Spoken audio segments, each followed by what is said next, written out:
raajii dabalatee as baatu namoonni hundumtuu ibsaa isaa qabsiifatu. Namoonni hundumtuu dursa ibsaa isaa qabsiifatu.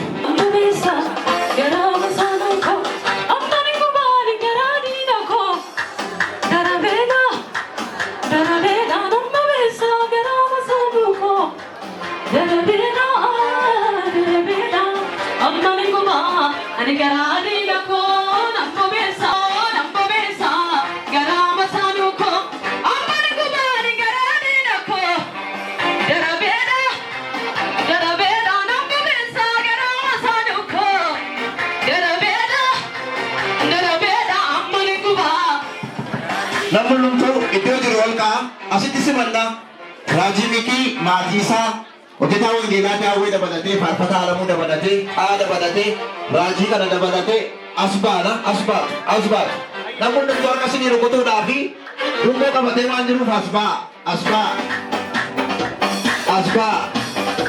orkasa namun untuk ifici orkasa ifike fera untuk itu si pera karena bisa ifici ifsina tidak tu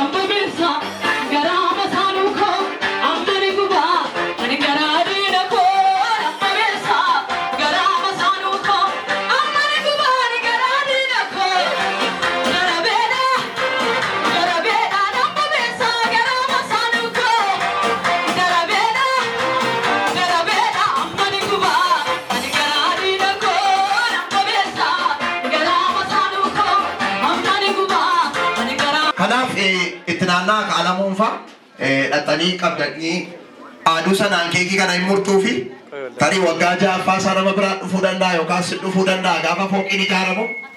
Kanaaf daawwinis xaanis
Ulfinni Waaqayyoo si baheera. Kanaaf ka'ii ibsi. Kunoo dukkana illee lafa irratti ni uwwisa. Saba lafa irrattis ni dhoksa. Si'iif garuu ifni Waaqayyoo hin ba'a. Ulfinni isaas irratti hin argama. Sabni lafa irraa gara ifa kee. Mootonnis gara biiftuu sasiif ba'u ni dhufu. Ol jedhii asiif achi ilaali. Hundumti isaanis walitti qabamanii gara kees ni dhufu. Ifni haaraan isiniif haa ifu.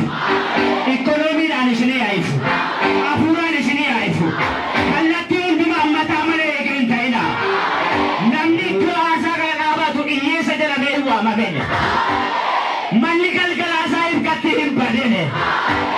Ibni galgalaa bara baraan ha'iifoofi. Ibsaan keessan yeroo hundumaa gaara irraa dhaabbatu. Gachaa isin eebbiseera.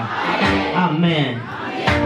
Bararraadhaan kaliila roome, gajjallaadhaan furdaatu yaa'e, furdaatu yaa'e. Gammachuutu ta'e. Ameen. Yoo gaafadhaa ibiddame. Yeroo macaafa raajii Isaayyaas boqonnaa 60 lakkoofsa tokkorra inni jiru suni dubbifamaa ture. Waaqayyo galgala nama baay'eetti dhiusiif immoo ifa bariin godha siin jedha. Kunoo dukkanni limixiin biyya lafaa guutuu hin dhoksaasiif garuu ifa baay'eedha. Har'aa jalqabee hojii kee keessatti ifni haaraan abawwee. Galgalli nama baay'eetti dhiusiif mana keetiif ifa bari'aa ta'u maqaa Yesuusiin. Ifa bari'aa ta'u maqaa Yesuusiin.